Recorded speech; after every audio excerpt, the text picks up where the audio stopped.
السلام علیکم عزیز طلباء و طلبات، امید کرتی ہوں آپ سب خیر و عافیت کے ساتھ ہوں گے۔ آج کا ہمارا موضوع ہے غزل، جو کہ جماعت نحم کے سلیبس سے ہیں۔ اس کی شاعرہ ہے پروین فناز سید۔ غزل کا پہلا شعر ہے: کاش طوفان میں سفینے کو اتارا ہوتا، ڈوب جاتا بھی تو موجوں نے ابارا ہوتا۔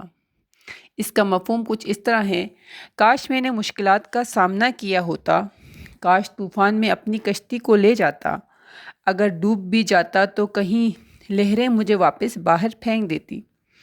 تشریح اس طرح سے ہے کہ اس غزل میں پروین فناز سید نے زندگی کی حقیقتوں، تقدیر، محنت، مشکلات اور روحانیت کو گہرائی سے بیان کیا ہے، اور یہ ہمیں سکھاتی ہے کہ انسان کی زندگی کا مقصد تقدیر کے ساتھ ہم آہنگ ہو کر اپنے جد و جہد کو جاری رکھنا ہے۔ اظہار کر رہی ہیں شاعرہ اس میں: کاش طوفان میں سفینے کو اتارا ہوتا۔ اس کا مطلب یہ ہے کہ اگر انسان نے اپنی زندگی کی مشکلات یا آزمائشوں کو گلے لگا لیا ہوتا، یعنی ان کا سامنا کر لیا ہوتا، ان کو ہمت کے ساتھ ان کو حل کرنے کی کوشش کرتا، تو شاید اس میں کچھ نیا حاصل کر لیتا۔ یہاں ایک خواہش کا اظہار موجود ہے۔ وقت گزرنے کے بعد ہی انسان کو احساس ہوتا ہے کہ جو کچھ اس نے کیا، اسے مزید بہتر کس طرح کیا جا سکتا تھا۔ یہاں طوفان کا تصور زندگی کی مشکلات، رکاوٹوں یا چیلنجز کو پیش کرنا ہے۔ شاعرہ پروین فناز سید کہتی ہیں کہ انسان کو چاہیے کہ وہ زندگی کی مشکلات کا سامنا کرے، ان مشکلات کا مقابلہ کرے، ان سے منہ نہ پھیرے اور ان سے دور نہ بھاگے۔ سامنا کرے گا تو ہی ان مشکلات کا حل نکلے گا۔ اگر آدمی ان مشکلات کے سمندر میں ڈوب بھی جاتا ہے تو زندگی کی ان مشکلوں نے اسے کچھ نہ کچھ سیکھنے اور ابھرنے کا موقع ضرور فراہم کرنا ہے۔ اس میں زندگی کے مصائب کو پذیرائی دینے کا پیغام ہے۔ مشکلات میں چھپی ہوئی طاقت کو دریافت کیا جا سکتا ہے۔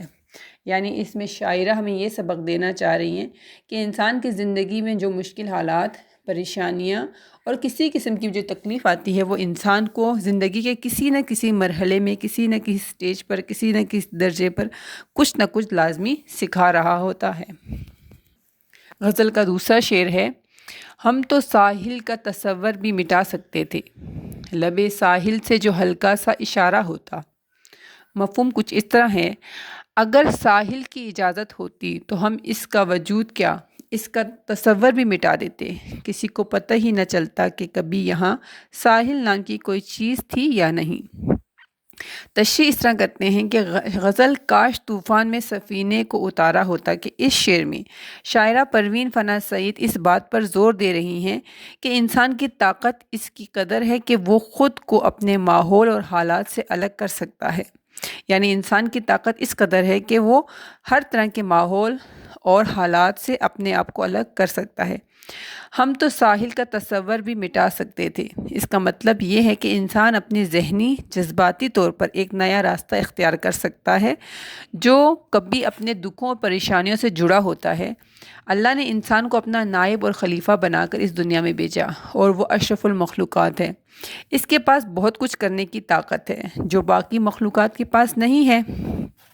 اس کے علاوہ ساحل اردو غزل کی روایت میں منزل کے لیے بھی استعمال کیا جاتا ہے۔ اردو غزل میں انسان کی منزل اس کا محبوب ہوتا ہے، اور یہ محبوب ہمیشہ ظالم، ستمگر، صنم کے روپ میں سامنے آتا ہے جو اپنے عاشق کو اپنے پاس بھی نہیں آنے دیتا۔ تو یہاں شاعرہ کہتی ہیں کہ اگر ساحل یعنی محبوب کی طرف سے اجازت ہوتی تو ہم اس کے متعلق قائم تصور کہ وہ کہ ستمگر ہے اور اس سے وصال نہیں ہوتا، یہ تصور ختم کر سکتے تھے اور اس کے قریب ہو جاتے۔ اس شعر میں دراصل انسان کے اختیار اور جذبہ یقین کی طرف اشارہ موجود ہے۔ شعر نمبر 3 ہے: تم ہی واقف نہ تھے آداب جفا سے، ورنہ ہم نے ہر ظلم کو ہنس ہنس کے سہارا ہوتا۔ تشریح ہے: غزل کاش طوفان میں سفینے کو اتارا ہوتا کہ اس شعر میں شاعرہ پروین فناز سید محبت اور عشق کے میدان کے تقاضے اور آداب کا تذکرہ کرتی ہیں۔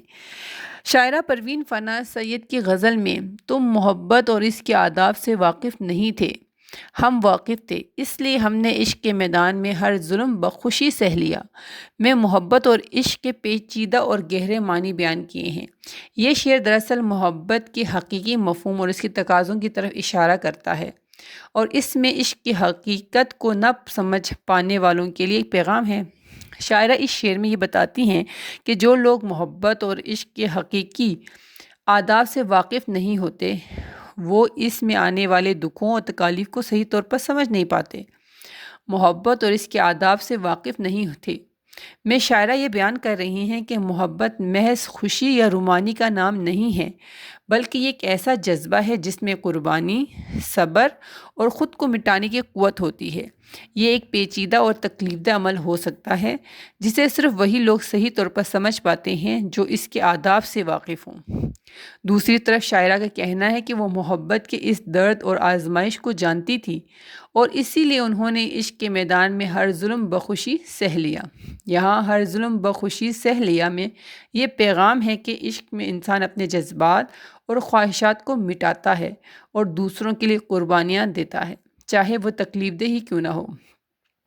عشق کے میدان میں انسان کو صبر، جدوجہد اور مشکلات کا سامنا کرنا پڑتا ہے، اور یہ وہ چیز ہے جسے عاشق بخوبی قبول کر لیتا ہے، کیونکہ اس سے اپنے محبوب کی گہرائی اور سچائی کا یقین ہوتا ہے۔